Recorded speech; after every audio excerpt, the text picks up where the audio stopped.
Welcome to Talk Cosmos, the show where Sue Rose Minahan and her panel of guests bring you insightful conversations to awaken consciousness for soul growth. Come journey with us through astrology's energetic cycles and get ready to understand your path in the cosmic roots of the stars.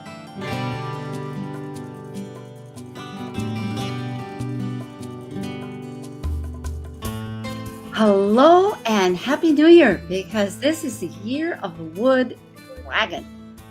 They're all marvelous, but some of them are more fun to think that they're marvelous. And I think this is one. It's always happy to feel good. Later we can go like, well, it wasn't quite, but it was great.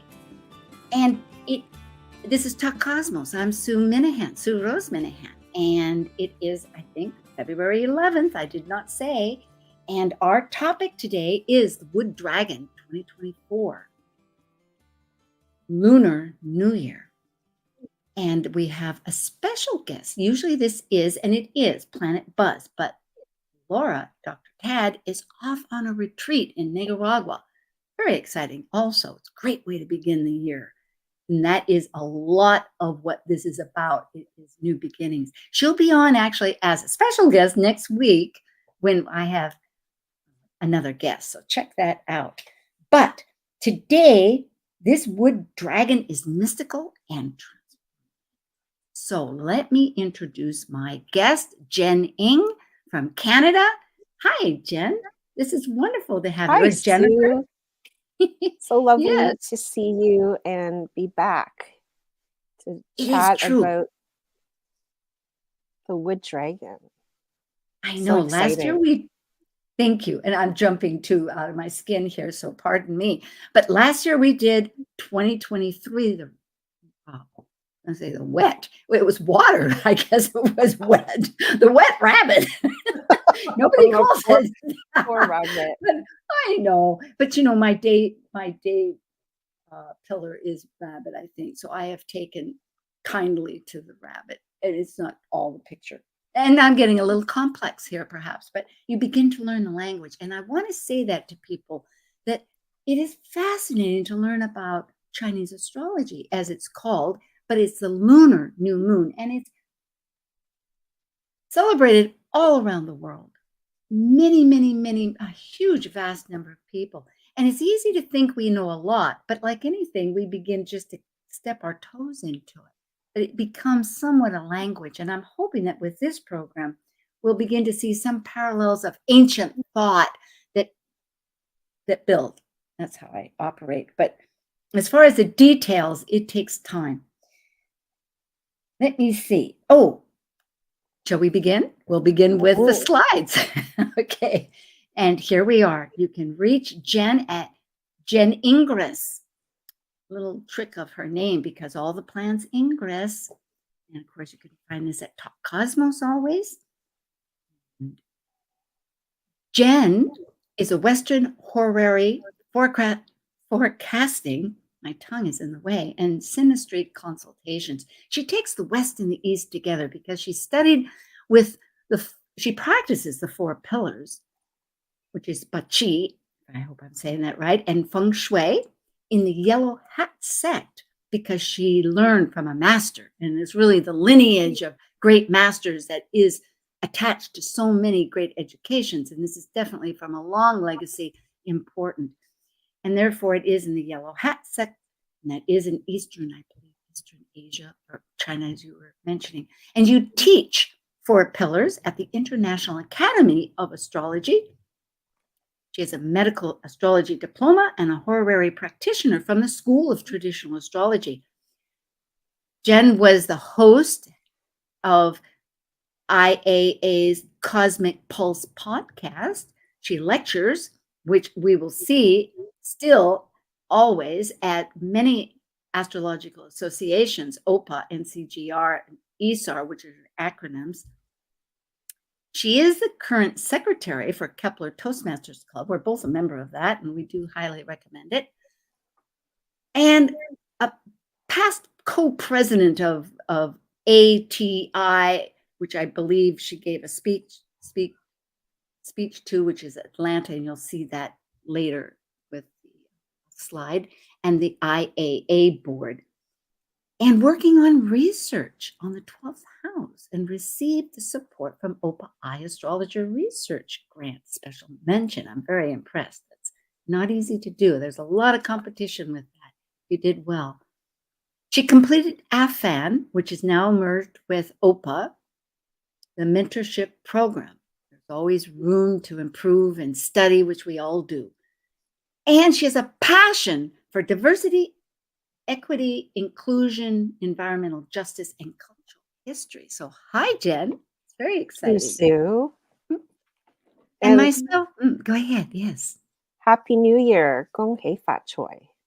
Oh, thank you. Oh, I have my little glasses. I'll bring them on for the second half. I'll have to get them. That'll be fun. I'm an eclectic evolutionary astrologer and a consultant, workshop facilitator, and lecturer. And I founded Talk Cosmos. This is our 7th season. So we have weekly insightful conversations to awaken soul growth. And you can find us on many platforms: YouTube, Facebook, podcasts, and KKNW-AM. We broadcast over to 750,000 people. Wow. With 35,000 downloads. So we're moving along. That's amazing. I know, time it matures, but we're still in the moment. So what does it mean now? Let's find out. This Lunar New Year began, and again, this is really a new world of understanding, because there is the sun and there is the moon involved, but it's standard. It begins around the 4th, which it did this year, could be the 3rd, 4th, 5th, and it goes until next year on the 3rd. And we are in a yang, that's assertive, wood dragon. And I love this. I had to research, well, why? Well, ancients, it's a very ancient culture. And it's like things need to be renewed. Life renews. So let's remove the bad and the old and bring in the new and the good. Yes. I want to thank you for this authentic depiction of the Chinese wood dragon, because it's quite a distinct dragon. It's unlike in the West. Typically, dragons in China, in Chinese folklore, mythology, most of the time, dragons are benevolent. And there are rituals, petitions to ask the dragon for help in times of drought, because the dragon, there are many different types of dragons. They all reside in the water, but there are certain jobs that certain dragons do. And one of them is the rainmaker. And this dragon, I was getting back to the authentic representation, and you'll notice that it doesn't, unlike the Game of Thrones, I love that show, by the way, where it has, like, the West has the bat wings, these ones have fins, and they reside in the water. The bigger the water, the more powerful the dragon. But they can travel, reside in the lakes, and then take residence in the sky in the spring, especially the rainmaker. And they're made up of 9 different animals. So they're very distinct. So this dragon, you can really see the body is like serpent-like. And I want to pay homage to other cultures in East Asia that have variations. So you might find the Nagu, which is like a reptilian or a large water snake. They have small ones. So instead, in the Chinese animals, which are the rat, ox, tiger, rabbit, dragon, snake, horse, goat, monkey, rooster, dog, pig. And we'll go through that later, right? Go ahead. Those are the Chinese animals, but other East Asian cultures also celebrate a Lunar New Year, and they may have variations of these animals. And so I think in Nepal, they'll have a naga, or nega, which is like a reptilian or water snake. And there's a large one and a small one. You can have variations like a crocodile. And there's other variations of other animals as well. But this dragon is, the dragon is not only associated with power and the emperor of, dynasties, like emperors adorned the dragon symbol because it was a symbol of power, authority, status. It was a sign of the emperor. And they each had 5 claws. So the dragon with 5 claws symbolizes the emperor, and only could the emperor wear the dragon with 5 claws. There's such symbolism, and I know it's also the 5th animal, so I think that's part of it. There's a lot of play back and forth. Thank you, Jen. We'll go for folks as we go along. What you're saying, Jen, I think is so powerful to remember, because this animal is the only mystical animal in the zodiac. And it's true. And I'm kind of Well, jumping. there's one other one, the snake. So the dragon and the snake are a pair. But the snake is a snake. The dragon doesn't exist in this world. I mean, they have mystical powers. Oh, yes. Sorry. Yes. Yeah, that's what I meant. Yeah, pardon. Because it is very, but there's reasons for that. And we'll go into that later because of the whole cycle of the timing and everything. And one other thing I wanted to mention is, unlike in the West, where you have the hero who has to slay the dragon to, and that's a whole and those dragons, the West, they breathe fire, but the Asian dragons, they don't breathe fire. No, they can be of the fire, but it's a totally different, it's an energetic cycle. No, it is good because I clearly see and there's a reason the dragons. Well, let's go on and we'll support all that. Thank you so much. I love the whole background of learning about what this animal is, the 5 claws. I never would have known that. Historically, just to give people an idea of the timeline, the Shang oracle bones are, in fact, they have a Shang era week. I noticed. It was like, it's not left back there. It's still pulled along with tradition, but it was 14th century BCE. It happens to collaborate with, later you'll see in Egypt, in King Tut's tomb, Aurora Boreas, that we think, and that's what I'm going to be referring to, not to get too mysterious here, but linking up this idea of the dragons with it. But the point being, as you had said in last year's talk or other talks I've heard you speak with, the Chinese, like all early peoples observed the sky. There weren't night lights. I mean, those were the night lights.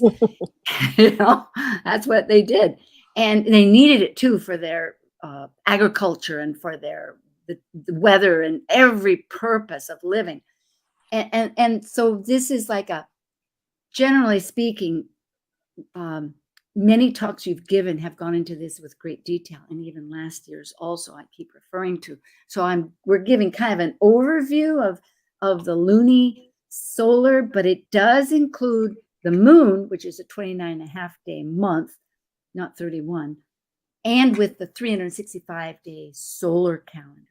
But this Lunar New Year always begins on the 2nd new moon after the solstice, which happens to be right now Aquarius. And it happened to be, as far as China's time, that's when officially everybody recognizes it, although you can still realize it's in your own world someplace else. Like here in Hawaii, it was on the 9th, but it's on the 10th of February, 2024. And it was at 20 degrees and 40 minutes, and that's everywhere. It doesn't matter. Did you have a thought? Yeah, about the lunar calendar, I was at an event on Tuesday for an opening in downtown Toronto called Nature's Emporium, shops at 1 York. They've just launched, and they were celebrating Lunar New Year. And I was the reader to give mini readings, and it was great. There was somebody who came, and when I asked for their birthday, they were like, "Do you mean the lunar calendar because they were Oh, you know, that old, you know, yeah. because it's still very much used. In fact, when I go out shopping or to a restaurant that's, you know, a Chinese restaurant, like even a month or two ago, we have a grocery chain here, like a supermarket Galleria. It's I think it's Korean, but that doesn't matter. Like it's No, Asian stuff, yeah, right? And so they were giving exactly. out the little calendars. It's right over on my fridge. Maybe at the break I'll show it to you. And you know, my grandmother would have it every year, and that would follow the lunar calendar. And Yes. so I just wanted to mention that's why it's always on a different date. So Oh, yeah, because basically, it's the new moon, and the new right, moon changes. right. The moon is not the Gregorian calendar Hmm. date. Absolutely. Yep, good point. Here, whoops. There are did I miss something? I think I did. Darn. No. Yes, I did. No, I didn't. Yes, no, thank you. Well, one I thing I sound should like the just Mhm, quickly go ahead. mention is that the Chinese also um, they didn't use they knew about the apparent path of the sun, but they didn't project the planets onto it because the cradle of ancient civilization is like 49 degrees north or higher and in mountainous ranges. So that means that there's no clear view of the horizon. So unlike in Egypt Mm. and Greece, where it's like further south, you have a clear view of the horizon, you have your heliacal rising, your And it's stars. flat. The river, the Nile washes everything across, and the Yeah, mountains are up at the Caucasus Mountains up yeah. north. So they Yeah, don't it have a wasn't there. consistent, solid view of the horizon. So what they did is they looked upwards, and the Big Dipper Mm, was an important celestial clock, so to speak. which is And still so it's a Mm. very different, unique system where they were obsessive about watching the skies. And there are arguments for agriculture, and there is a story where, you know, there was an emperor that didn't made a mistake, or one of the officers made a mistake, and that led to the downfall of their reign. And as a result, you know, the incoming emperor wasn't going to repeat that mistake and assigned, um, you know, it was like militant, like Autocratic. There's astronomy. one Yeah, ruler at the top. And I think you're right. This is what really, if I may jump to the present, you remind me, we're in the age of Aquarius now in so many ways, and that'll come up too. It's a slow transition, but the ideal is the teamwork, a collective more than the autocratic. But people had to function in that way. So, yeah. Here we have the four pillars of destiny. Now, this could get involved, but again, I'm trying to make an overview because we can get into more detail. But to study this, you better take Jen's class. I think it's coming up in April. So, but there are four pillars, and from what I understand, the birth year, the month, the day, the hour. It's all systematic, but it's based on the Bachi because that means characters, like the Chinese characters, you know, those are the words that they have. And it's a timing mechanism because, as you say, that it's a huge country. It is mountain. It's beautiful. Some of the pictures, big, huge, great big mountains. It's astounding. So this was a technique that I was reading was 2700 BC. That's a long time ago. That parallels with back to Mesopotamia too. Not quite, but close, right? Or in there, all in the same time. So it was like how to record. It was it was like the calendar. So what it is that they call them stems and branches. Makes sense? Life's a tree.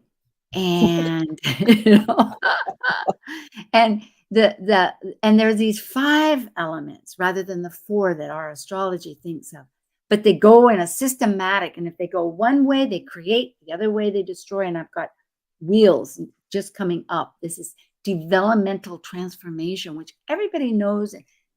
I mean, when I say everybody, all great philosophies or the metaphysical study, but they have different ways of expressing it. And the other word that it's coming to mind is it's an alchemical property. I love that. And you're right. It's not static. It's oh yeah, yeah, for sure. And what was I gonna say? Yeah, in the West, they refer to the planets as wandering stars. Yes, right? that is what planet means. Right, because Yeah. the fixed stars were stars, and they just Exactly. And these other things were like moving around. Right. That was called a planet. Now, in the translation of the Wu Jing, which are the 5 elements that are translated, but the character actually, just like in any language, you have words that are contextual. So you can say, you can have words that have context in English. I can't think of it, but say like in more religious settings or in a subject specific, but they mean a different thing in a different, social context. Maybe I can't think of an English word right now. Well, there's slang. Like, for instance, in high school, we used to say, "Oh, that's bad." And that meant it was really good. Right. But I guess like the word prophet, for example, I mean, we don't really use prophet in daily language, but if there was a word that had its own specific meaning in a religious context, but then out of the religious context, it would mean something else. Okay. Similarly, in the metaphysics, the characters that for people who could read Chinese, if they don't know the metaphysical representation, they just think, oh, this is like the characters for the heavenly stems, they just mean A, B, C, D. Like it's just a gradient. There isn't any depth of association. I appreciate what you're saying, Jen. I felt often, that's why I love mythology, because it's so true. We have in our daily life icons that everybody knows what that, like you say, has context.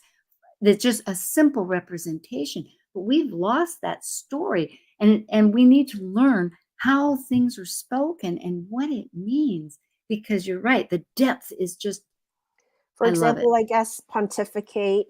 But what I was just going to close up that idea was that for the character that represents the element in non-metaphysical, it just means like travel or transient, like change. Oh, good. So to literally translate, 5 Wu Jing or is like 5 transients or the 5 transformations or the 5 phases or 5 states, but these states are not static. Thank you. That is very good. So it's interesting of like the planets are the 5 wandering stars, and I don't want to misrepresent, because the 5 elements are not the stars, but they're 5 transients in the metaphysical system. Numbers are, it's interesting links. Here we have, and I got this from chinahighlights.com to give them credit. It is, you can refer back to this, but this shows both directions, and the next ones will just show either going constructively in growth, well, constructive, but in growth, or the decline, the breakdown, the overcoming. So, and you can begin with any particular one, but it's going to go all that way. So let's go on to the next, which will give, whoops, too far. This is the Wu Qing that you were mentioning, of the 5 actions, of 5 elements. It's generating. That's from what I pick up that it means. So here you go. And this little cycle shows that why? Because one fuels, builds, contains, carries, or feeds, right? Well, one feeds, or another relationship word is it's the parent. So wood is the parent to fire, because it creates, it generates. Right? When you're a parent, the child is the genesis. So fire is the genesis of wood. So what is the next one? Because this one is Wu Qing, which is overcoming. So who are we then? So we know that all life derives from the sun, and we cannot have life without decay. So this is so if we think of Genesis or life as increasing, then this is the decreasing. Beautiful. And besides, the leaves fall and they make compost and little seedlings come up. I understand. So it's a beautiful system of the plus, like Kali, create and destroy, create and Oh destroy. yeah, It's yeah. so synergetic. Yeah.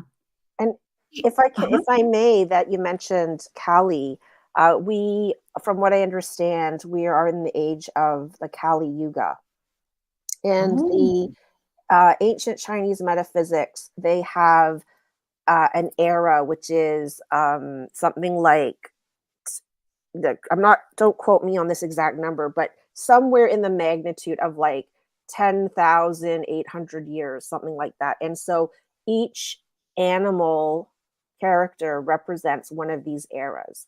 And there are 12 of these.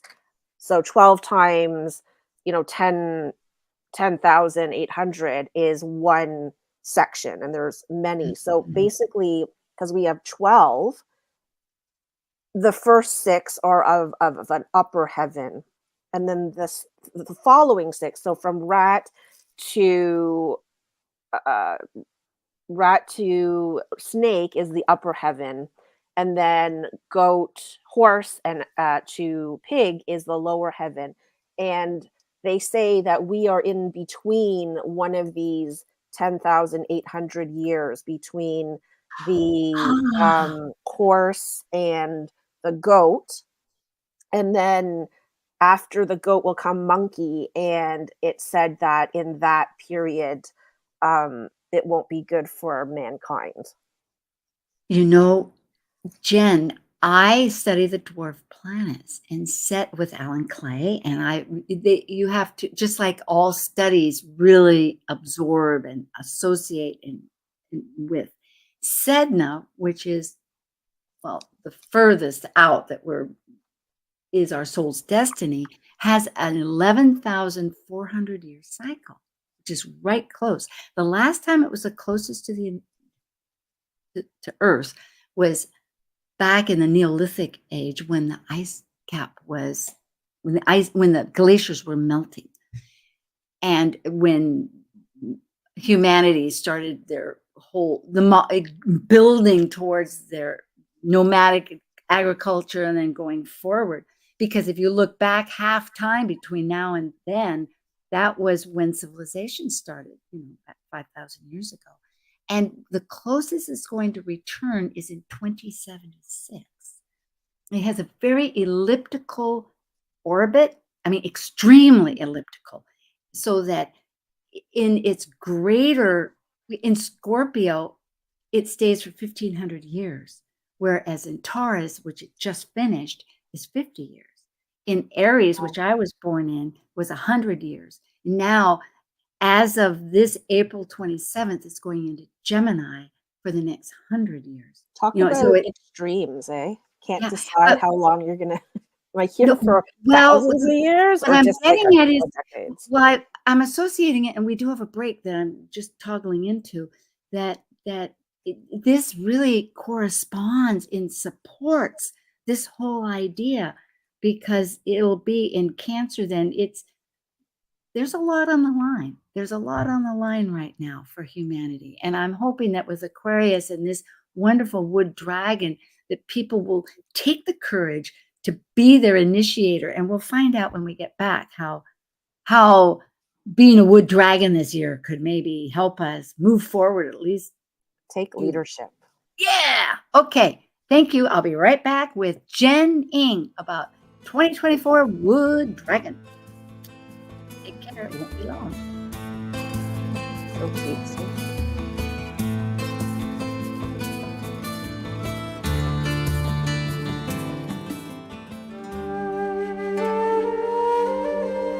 While we take a break from this week's edition of Talk Cosmos, let's take a look at this cycle's archetype. We are currently in the Yang period of Aquarius, ruled modernly by Uranus, and Saturn in traditional astrology by the ancients. By leaving a cycle based on governing structures through both man-made and universal laws, Aquarius breaks established patterns, permitting the energy of freedom, just as its ruling planet Uranus spins on its side and orbits backwards. As a fixed air sign represented by the water bearer pouring the spirit of cosmic energy, Aquarius seeks to find like-minded, intuitively aligned souls to connect in social groups for the elevation and improvement of all. This is Martha Norwalk. Every Sunday morning, beginning at 9 a.m., thanks in part to the Ananda Institute of Living Yoga, we cover the world of animals. This week, February 18th, it's Behavior Training and Healing Sunday with me, and Talk with Your Animals or Human Loved Ones on this side or the other, and Personal Awareness Coaching with Natasha Venter. Hope you can join us and plan to call in with your questions for either one of us or for a personal reading with Natasha. Martha Norwalk's Animal World, Sunday morning, 9 a.m. to noon, right here on Alternative Talk, AM 1150. Talk Cosmos brings insightful conversations to awaken consciousness for the soul growth with hour-long programs every Sunday at 1 p.m. Pacific on KKNW. Talk Cosmos weekly programs are also available to watch live on the Talk Cosmos YouTube channel and Facebook page. While you're there, make sure you click the like and subscribe buttons so you get the full Talk Cosmos experience. Or if you'd rather listen to the show archives with audio only, the entire podcast collection since 2018 is available on most podcast carriers. And to find out about upcoming programs, sign up for the newsletter at talkcosmos.com. So grab your coffee, tea, or kombucha and enjoy the show. No other station delivers this much variety. Alternative Talk 1150. Hi again. This is great to get back. And this is our half break. We'll go back for the missing slide. But Jen, and for people that want to get a hold of her, it's at jeningress.com. And I know this is your fourth talk just in a series, so I wrote them down. There was NCGR Las Vegas Stargazers, and there's a link here. And Stargazers is also on Facebook with Carol Dimitrov as the president. I love And Carol. oh, wonderful Carol. And also used to be with OPA, a great deal, helping with them with the same. Anyway, and Atlantic Professional Astrologers, which I believe is up there in Toronto, I would think. And then ESAR, which you did earlier today, which is going to be on, you can tell on their YouTube, I think. Sorry, NCGR with the ISAR was December the 26th on the lots. Oh, so I missed up. Okay, so it No was. worries. Okay, I have that wrong. Okay, so it was NCGR, a different chapter, and you can talk about that. And then today, and folks, you can go back to last year too. So tell me what else is happening. I understand you have classes and another. Yeah, so I'm teaching in the middle of teaching part 1 and part 2 of Bat G. And then that's going to wrap up in about a few weeks, and classes will open March. End of March or mid-March. Right around the equinox. Yes. Yeah. At the International Academy of Astrology. Okay. So you can enroll there as well. And then you have a speech with the Scottish astrologers, I believe, coming up in April. In March 10th, the next new moon. So I'm very excited about that. And that will be 2 parts, and that will link the animals to the 28 lunar mansions as well, and go in deeper with some history and calendars and a bit of Feng Shui and the other system called Ziwei Doshi, which is Emperor Star or Purple Star astrology. Oh, super. And that one's closest. Sorry, that one's closest to, it has 12 palaces, unlike okay. Yeah. Well, that'll be exciting. We have some time here to hopefully go through some of this information, but I found it so valuable learning about the mythology of the stories associated. And I know it can get really involved with the emperor, but still, just as the Jade story about how the zodiac happened pertaining to the dragon itself. So you can, because then I have some thoughts. I think it really associates how the dragon is really suited for this particular Aquarian period of time that we're in. You want to tell that story? Yeah, so like we were saying, definitely, as we were talking about in the first half, how the dragon is benevolent and seen as a helper. There are different mythology stories that illustrate this, and one of them is how the 12 animals found their place in the zodiac. And the story goes, the Jade Emperor, which would be Buddha, or the August Emperor, basically equivalent of the creator. Yes. Resided in the celestial skies and wanted to create a 12-year calendar and wanted to honor each animal with a spot. But since there was only 12, he wanted to hold a race. And upon hearing this announcement, all the animals were really excited. And at that time, cat and rat were best friends. And I know it's hard to imagine today because, if you have cats, they're usually pretty good mousers. So anyway, at that time, they were good friends, and both of them knowing that they're not good swimmers. Now, because part of the last leg of the race is to cross this river. Yes. Riverbank. Mostly, that's so true. Mostly, let's get to. Oh, you wanted this to one. just talk about I the just dragon. want, yes, Oh, just okay. the I dragon. wasn't sure. Okay, Okay. I'm sorry. Yes. I know. So and you anyway, asked me to kind of prompt a little because we don't have a whole lot of time. So the dragon is the 5th animal. And when it arrived 5th, everybody was surprised because the dragon can fly. And so the dragon explained, while on its way, there was a crisis in the village, and the dragon stopped to help the villagers. And then, after helping the villagers, crossing, saw the rabbit was hopping across to get to the finish line, hopping across the stones, and slipped and fell, but managed to cling to a log. And seeing that, dragon gave a little puff of smoke and helped rabbit get to the shore. So there's the helping nature of the dragon. It is. And so therefore rabbit is 4 and dragon is 5, which comes along with the 5 claws that I'm now learning about. And immediately remembering that. Go ahead. And sorry, 5 elements. Oh, yes. Yeah. But the very fact is, yeah, it seems like an auspicious time. We may as well grab the time right now of this year.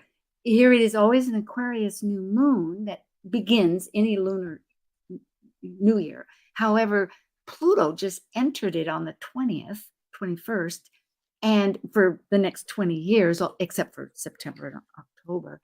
And it's that whole concept of helping with the teamwork and looking to improve and help people. I think is such a great part of the story. Other thing with dragon, it's about transformation and change and power and creativity. And I was talking to Justin L.C. Crockett, who's also on your show often, and he does numerology. And from what I understand, 5 is also a creative cycle.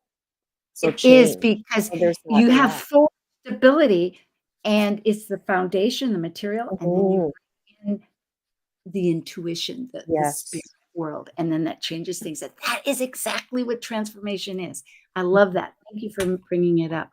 There is this story, not to go, I'll just mention it a little bit, that I know of, because there's been a terrible drought and the dragons helped and made lakes and they gave water. But then that wasn't, you have to go along with higher ups as far as the divinity, and they got punished. But the punishment really was that they are now holders of the rivers. So that's that's a very quick synopsis, but that really does support the idea that they always protect waters. Yes. Yeah, basically they asked the emperor to help on behalf of the humans who were suffering from the drought. So that's another character of the benevolence of the dragon, saying, oh, let's go ask the emperor, the celestial emperor, for help, because of course he would have power to bring rain. And so the story goes that the emperor said yes, but really wasn't sincere and actually didn't bring rain. And so the dragon saw that the villagers were still suffering from this drought. They didn't have their rice, they didn't have their grains because it was just drought. So the dragons said, well, you know what? We live in the waters. Let's just stir up the water and we'll bring the rain. Oh, and so basically, and there's this Confucius philosophy behind that, because the Chinese spiritual philosophy is made up of three: the Taoism, Confucianism, they kind of came at the same time, and then Buddhism, which was from India. And so the Confucius is very patriarchal, and it's all about authority and your place in society, and that society is successful if everybody obeys those they report to, and it just goes up the chain. So basically the dragons did not get permission. Oh, that's a no-no.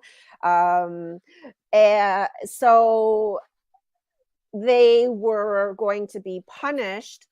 The Jade Emperor called on the mountain god to punish them, basically wanted the mountain god to take a mountain, plunk it on each dragon, which would be like prison. And so what the dragons did is they decided to transform themselves into the rivers, that they would forever be the helpers of humankind. So that's another connection to the waters and the rivers, as well as their sacrifice, turning themselves into rivers. And that mythology also explains the rivers of China, the main tributaries of the Yangtze and the Yellow River, and two other ones. I think you're muted. Are you muted, Sue? I am. Thank you. Oh. I'm saying you in every direction. Thank you. That is really very profound of good thinking. And, really when it comes, Saturn by itself in Greek mythology, of course, there were long time of roles were set, and it helped with unknown factors. And so it's very fascinating and wonderful to see that this is part of nature. This is part of humanity, and going back how far it had to be in order to move from nature, which is forces that we don't have, to constructing our own forces to build houses that you weren't eaten by a tiger. Yeah, I think we're so privileged in first world standards. I'm not saying that we can't have, poverty. Well, you definitely don't have to look far, just look in your own backyard, but just the standard first world standards that we expect of the first world countries that we live in, that we are so removed from being at the mercy of nature. True. Right? There you go. Unless there's a disaster, right? Well, didn't we find out 2 years ago?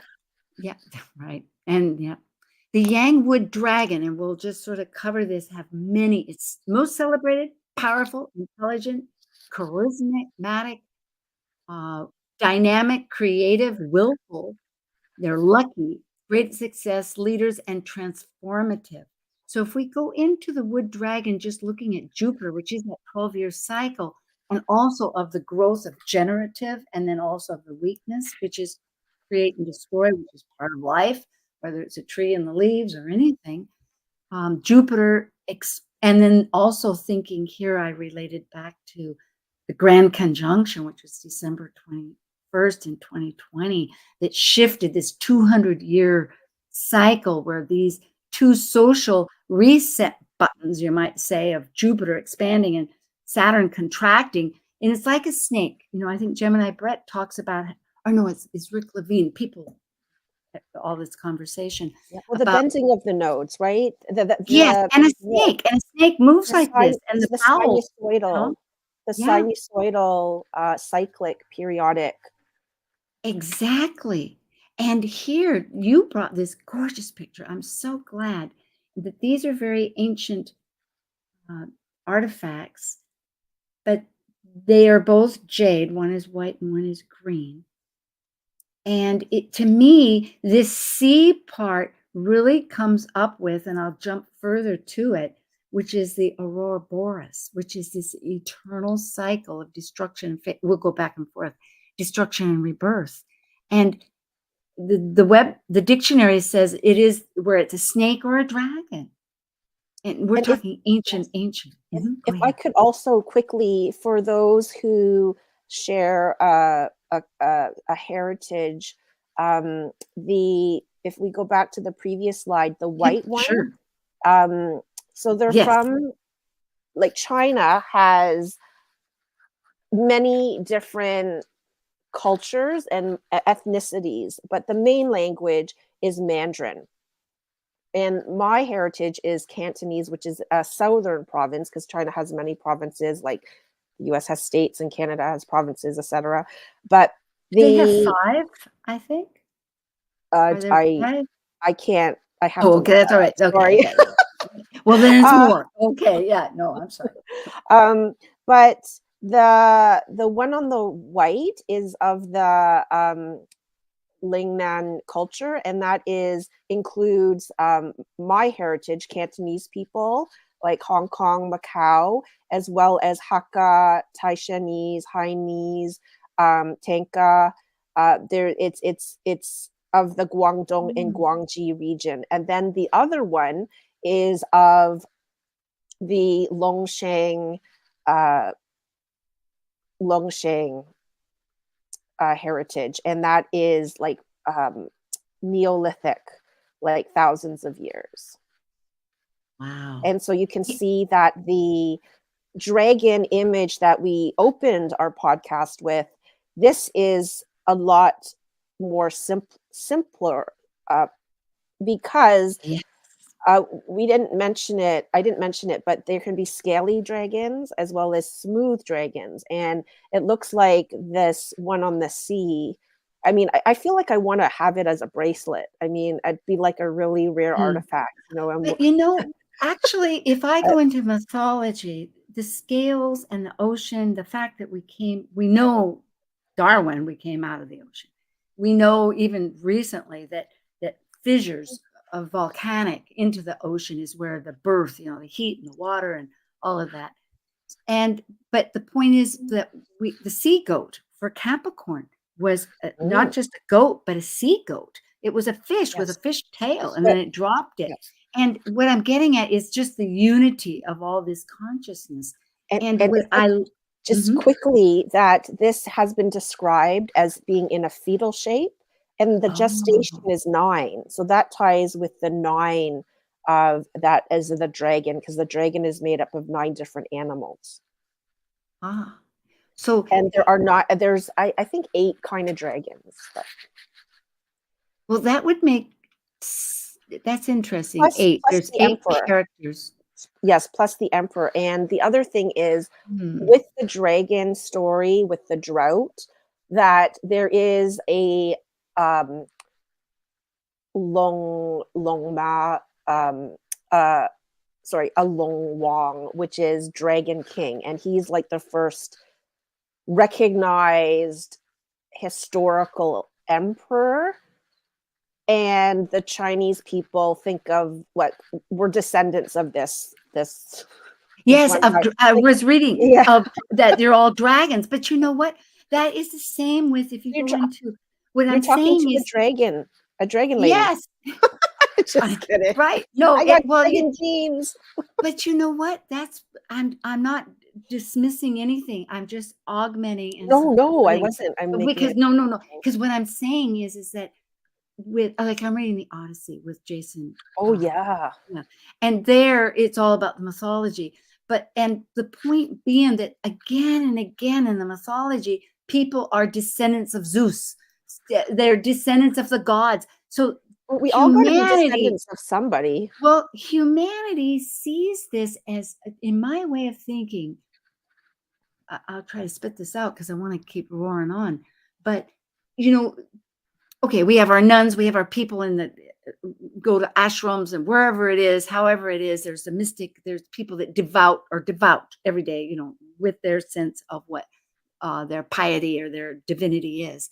But the point is that, and everybody is, hopefully, I'm making some generalizations, is the point being that if a person gets very astutely interconnected with some grand, like a guru, they've said you've got to go into life. But the point is, it's like you've married into that consciousness, and therefore you are that. Beautiful. You know what I'm saying? That's So beautiful. I think it's interesting to and the see. last thing I wanted to connect is that Mhm. 9-month in that gestation. Doesn't that relate to creativity and Yes, rebirth and babies. transformation?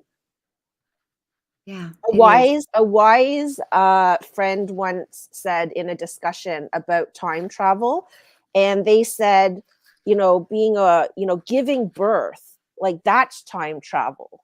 Oh, well, hey, Like I that's like. the new dimension. Wow. Well, Draco also, we only have about 4 minutes here. Draco, the dragon, is the dragon constellation, and it's at the top in the northern hemisphere, but it Yes, you're right. circles the North Stars. And Yes. Earth here is in this galaxy. Our galaxy is going Even. north towards Vega, which Yes. will be. So Yes. that whole idea. Yep. And then here it shows, this is for people to look at that undulating up and down, because the nodes are just intersections. Yeah, That's the what node means, sinusoidal. the meeting point between the luminary paths, elliptic paths.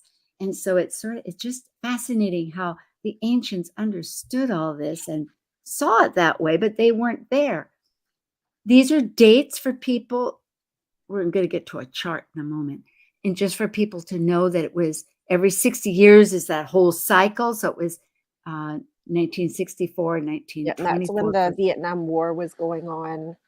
And there was the Boston Strangler, and Liz Taylor and Richard Burton got married. Whew. Well, they were married before. It was like an Angelina Brad Pitt thing. Yes, the good, bad, and the ugly. Not to undermine any of it. That's all so powerful that it would take a long time to But focus civil on. rights of 1964 also. I lived all. Martin Luther King got the yes. Nobel Peace Prize. Yes. Oh, that's a very powerful. He changed consciousness. Look at Aquarius, and that's what we can do. People, if we can get the courage, these are just references. We're not going to go through them, but people can go back through and see when all the zodiacs were.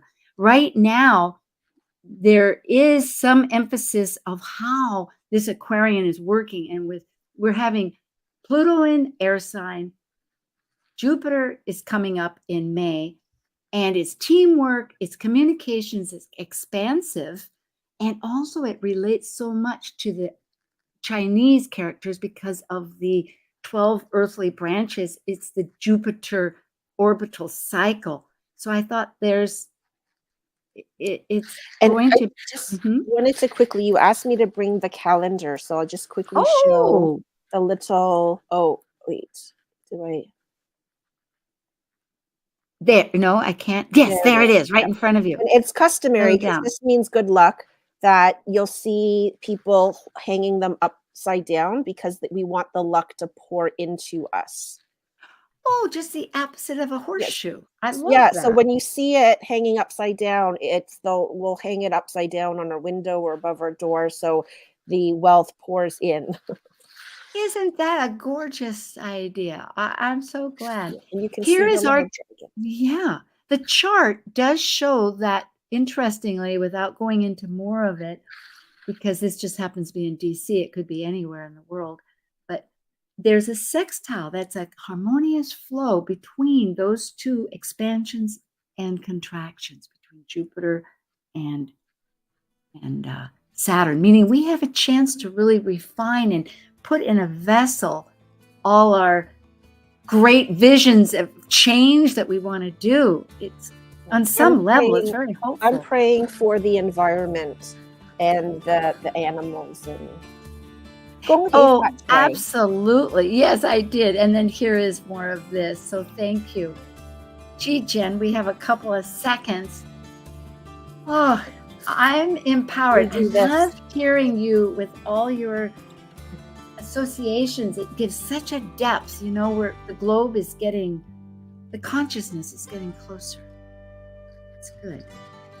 Thank you so much, Sue. Yeah. Well, I can't say it. Say it again for people. Happy New Year. Oh, in Cantonese is 恭喜发财. Ah, yes. Okay. Or as I like to joke on TV, they go 恭喜发财. That's what I've kind of heard. And I did forgot my glasses. So I'm just kidding. love to everybody. Have a good year. Thank you for joining an insightful conversation on Talk Cosmos, the show where Sue Rose Minahan and her panel of guests awaken consciousness by connecting soul growth patterns with astrology's energetic cycles. Be sure to tune in next Sunday, 1 p.m. Pacific Time, to continue your journey through the roots of the cosmic